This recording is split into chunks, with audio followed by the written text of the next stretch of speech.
emerging challenges stalling empowerment efforts among women and girls in Africa remain an undertone in accessing sexual and reproductive health and rights, commonly known as SRHR. Through robust efforts in shaping discourse and countering regressive forces against gender equality, We Lead program seeks to reverse this in Africa, Middle East, and Central America. As Femnet, we have been implementing various programs on sexual reproductive health and rights and sexual reproductive health justice. So we have been working in partnership with SIDA Sweden, where we had a 4-year program on sexual reproductive health and rights, accountability to sexual reproductive health and rights and bodily autonomy. And we implemented this program in 5 countries. In West Africa, we are working in Niger as well as Nigeria. And in East Africa, we are working in Kenya and Uganda. And in Southern Africa, we are working in Mozambique. The program targets young women who live with HIV and AIDS, young women who have a disability, persons identifying themselves as lesbian, bisexual, trans or intersex, or women affected by displacement.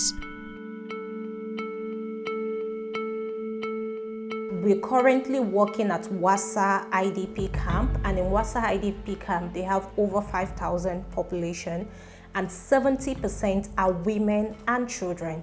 And most of those women, an average of them have over 6 children before the age of 25. Working with those women, we recognize that there are a lot of culturally past myths and misconceptions that they hold, even when it comes to issue on family planning. But we had to have a conversation to say, oh, why not space in between? And then also the woman having autonomy over her own body. Discussing sexual reproductive health issues, which include family planning, within that setup is a taboo. And so there is limited information when it's come to now family planning. The distance from a health facility to the household level, it's very far. So I will ask myself, I have maybe $2 or $5. Do I use it to buy food? Or I use it to get a border or a vehicle to take me to facility to go and take the medication? Or to go and access the family planning? Where does my priority lies? Despite legalization of abortion in most of the African countries, a lot of girls and women still cannot access such services. This is impeded by hardline traditional and religious beliefs, poverty, among other factors contributing to high mortality rates resulting from unsafe abortions and related complexities. So what basically PYWV does on safe abortion right now is like sharing of information, but we are rather focused on sharing information on how to protect themselves when engaging in sex, such that the girl is not getting to a point where they're pregnant and they know they do not have the means to carry this pregnancy to term, or maybe their parents will not support them. So the way we approach the issues of abortion is, first of all, like share information and create awareness and on safe sexual practices, and the different forms of contraceptives and where a girl can access them, and do referrals maybe for a young woman who probably may need to get a contraceptive method. In Mozambique, 6.7% of maternal mortality is attributed to unsafe abortion and related complications, while such cases in Niger contribute to 10% of maternal mortality rate. Unsafe abortion in Nigeria contributes to more than 512 maternal deaths per 100,000 live births, resulting to over 61,000 women deaths every year.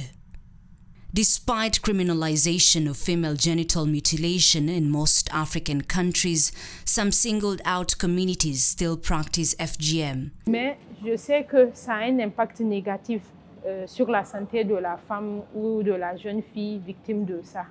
Parce que, comme vous le savez, l'impact négatif, c'est que parfois cette fille-là ne parvient pas à jouir de sa vie sexuelle en tant que telle avec son mari. Et aussi, il y a vraiment les problèmes lorsque cette femme-là est prête à accoucher. Elle peut même perdre la vie en donnant naissance, compte tenu du fait qu'elle a déjà ces séquelles liées à la mutilation génitale. Among the queer community in Kenya, 84% of women have undergone FGM or are affected by the practice, while in central Mozambique, 98.8% of women have practiced elongation of inner lips of the female external genitalia, usually done before fast menstruation. If you're looking at harmful traditional practices like FGM, which by the way has been modernized, you'll be surprised that in countries like the UK, Finland, they do practice FGM. Because the migration that's happening, there's cross-border FGM, where Kenya doing FGM is illegal, but when you go to Somalia, the border, young woman can be circumcised. FGM issue is a society issue, is a social challenge. That policy is good, but policy is not the final thing. You'll find somebody who believes that it is a passage of rights. You really need to find a way of demystify the myths and the misconceptions around FGM. There's a lot of engagement that needs to be done with the gatekeepers who are men. There's a lot of engagement that needs to be done with the older generation who are so rooted in these practices and they don't see the harm in them, hence affecting the overall development of young women and girls in our society today. When we then switch to issue on gender-based violence, even amongst the women, they felt it was okay for them to be beaten by their husbands. It was okay for the husband to not even, once he has married you, then why does he even have to take consent, for example? So these were wildly held myths and misconceptions in the camp, and the women just take it as a norm.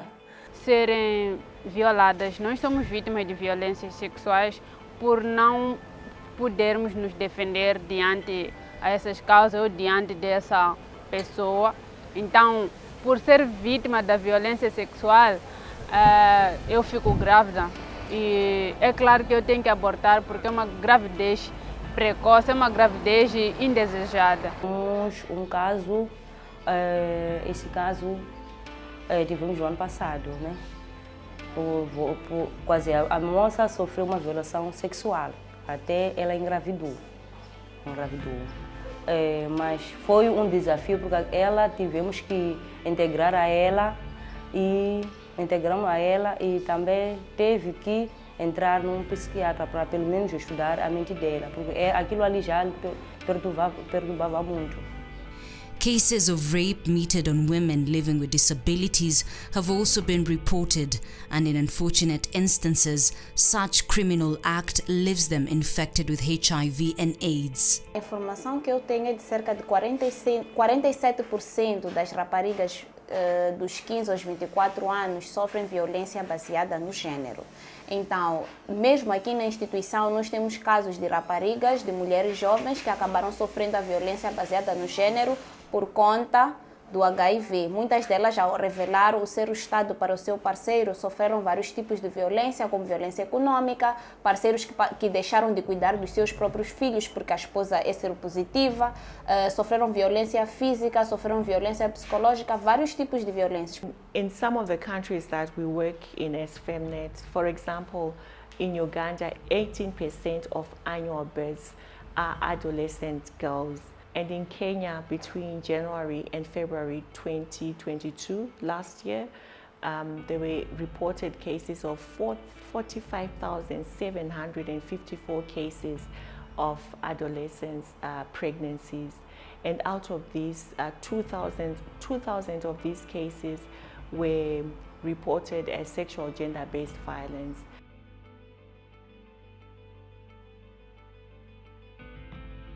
Since the introduction of ARVs and prevention of mother-to-child transmission, that the young people, the children who are saved and who have been on medication since then, they are now young people, and they are now teenagers.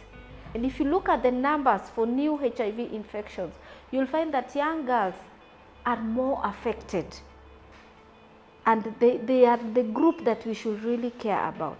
And that's why we can't finish speaking about it, we can't finish looking at these issues, and we leave women and girls out of the conversation.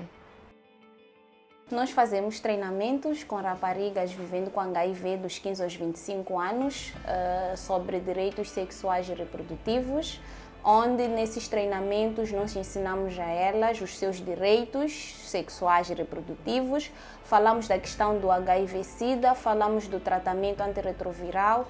For us, we work in Bondo. Bondo, Siaya County. Siaya County, you are aware, is around the Lake Victoria, and you've heard about sex for fish, then fish for sex, and because of poor income from like the communities, the rural setup, so you find that a lot of, yes, there's quite a percentage of people who are born with it, but also there's a percentage that have gotten it through the way in their life. So there are a lot of sexual activities going on among young people. So what we are doing is just we're trying to ensure to work with them, with our counselors still, because we also organize for outreaches and also inreaches. So outreaches is where we go to the village for accessibility also, because we're working with the two rights holders. We're taking the services to where they are, because sometimes coming to the hospital for the services is a challenge. So we work with the service providers to take the services to the community. Oui, par rapport à la stigmatisation de ces personnes vivant avec le VIH, effectivement, ces gens-là sont stigmatisés au niveau des services de santé.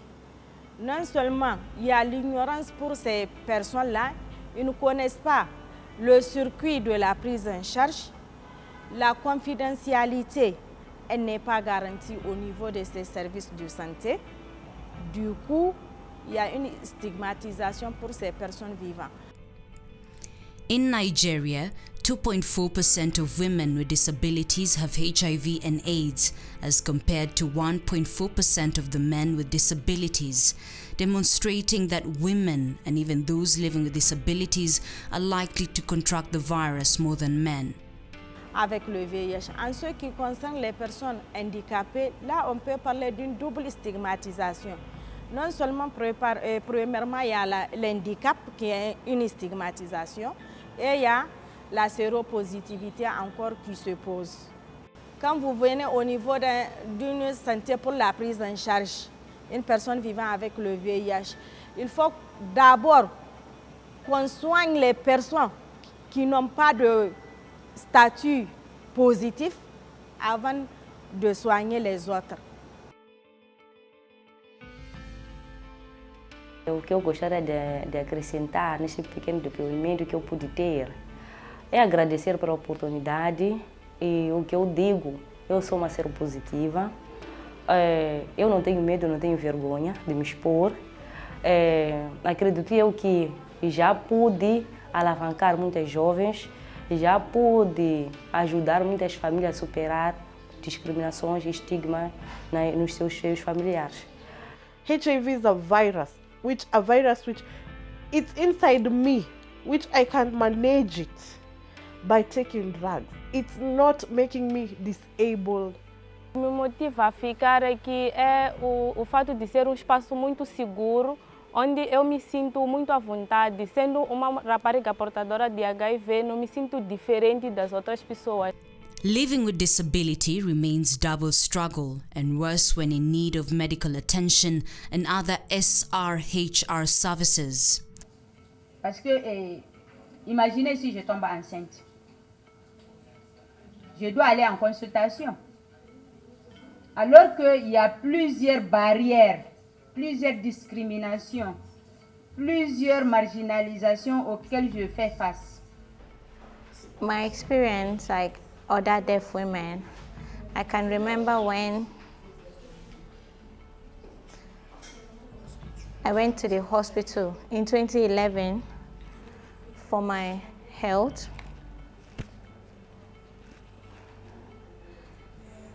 I faced a lot of challenge while I was pregnant then, because in the area of some doctors working there will send me to go for a test or something, and I don't understand them, and they also don't understand me because I can't hear what they are saying, and they'll keep talking.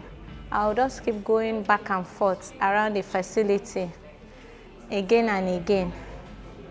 So there's no access.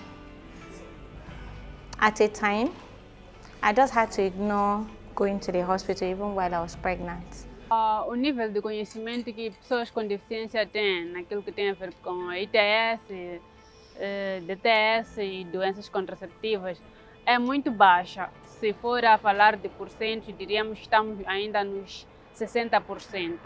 60% porque nós ainda temos tido limitações. Ainda temos que ter alguém para nos acompanhar, ainda temos que ter alguém para nos auxiliar. Ainda a nossa sociedade moçambicana ainda não nos aceita completamente. The young women in Bondo with disability, their rights SRHR are not respected because one, nobody believes that a young woman with disability has a right to get family planning, that this young woman can actually get pregnant, this young woman is sexually active. So you find that sometimes they're abused by their family, their relative, and nothing is done because after all they're disabled. They can't speak, they can't talk, they can't do anything.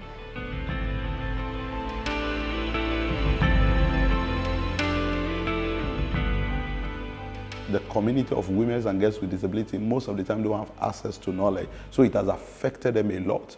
We at the Advocacy for Women with Disability Initiative have empowered them with so much knowledge. We'll let them know, because most important is that you know your rights.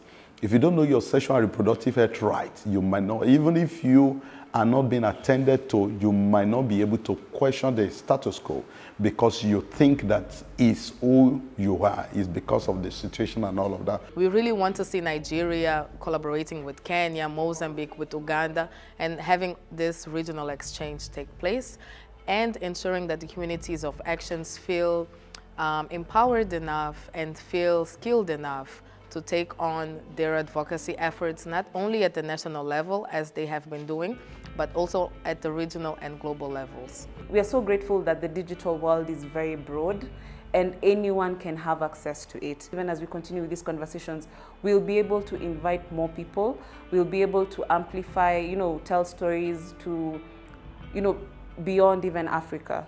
Let it reach the people who are able to change policies.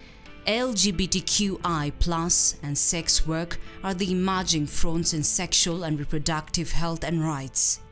Because of sexism and patriarchy, it hinders a lot of things. Women are not able to speak out, they are not able to go to police stations to, make reports, because we've had cases of when, women make reports of, sexual abuse, and then the case is turned around.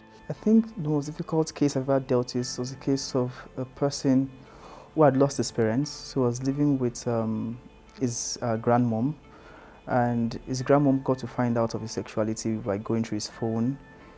He was tortured, basically. He was tortured. She set his feet on fire, made it impossible for him to communicate with his friends. It took a long time before he was able to get access to a phone to call for help. But at that time, he was not able to walk again. Porque é ponto que inquieta muita gente e acabamos perdendo muitas pessoas da comunidade LGBTQ+, por medo. Primeiro, o seguinte, esses jovens adolescentes não se assumem a família muito cedo, e se um dos jovens está, por exemplo, infectado com o vírus de HIV, como se não bastasse, é LGBT, ele já se condena. Meu Deus, eu vou ser rejeitada, porque primeiro, eu sou da comunidade LGBT. Segundo, eu sou portadora do vírus de HIV. Como que eu vou transmitir, como que eu vou dar essa notícia à minha família? If found practicing homosexuality in Kenya and Nigeria, offenders face a jail term of up to 14 years, while genital surgery on intersex babies is punishable by a $5,000 fine in Kenya. Ok, d'accord. Donc au Niger, franchement, jusque-là, en matière de LGBT, ça reste. Parce que les LGBT n'osent pas sortir, dire que je suis LGBT aujourd'hui, même dans sa propre maison, à plus forte raison, sortir et dehors pour réclamer un droit. Ceux qui sont en train de le faire, ce sont les réfugiés et les déplacés. Extreme cases of punishment against homosexuality is in Sharia states of Nigeria, where punishment may result to death by stoning as same-sex relationships is considered as sodomy. Mais un gouvernement, on ne force pas un gouvernement, mais on essaie d'attirer l'attention pour leur dire que voilà, si on ne fait pas attention, et la maladie risque d'être propagée, puisque s'il n'y a pas la prise en charge, tout le monde n'est pas épargné. LGBTQI rights is human rights, and human rights are LGBTQI rights. No, queer people are not advocating for something that is different. They only advocate for the same rights and dignity that is afforded to every human being.